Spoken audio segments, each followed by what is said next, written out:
Welcome to Penrose Learning, where we make understanding easy. You start by securing the trailer and removing air pressure so the chamber is safe to work on. Once done, chock both wheels, set the park brake, and disconnect the battery to prevent accidental power. Jack the axle, position stands under the spring perch, and remove the wheel to expose the brake chamber.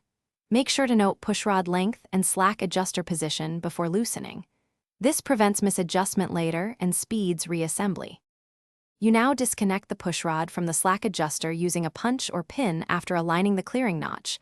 Mark the length so the new chamber matches. Then unbolt the clamp or flange holding the chamber, supporting it to keep spring components contained. Remove the old unit carefully, inspect the diaphragm and return spring. Install the new chamber in the same orientation, reattach clamp or flange, and reconnect the pushrod to the slack adjuster. You finish by reinstalling the wheel, torquing the lug nuts to spec, lowering the trailer, and removing chocks. Reconnect air and slowly restore pressure while watching for hissing leaks around fittings. Once pressurized, cycle the brakes several times and measure pushrod travel. Make slack adjuster adjustments so travel matches factory stroke. If brakes pull unevenly or travel is excessive, recheck chamber orientation, pushrod length, and air supply, common causes of poor function. One tip: if a persistent leak appears, replace fittings and retest immediately.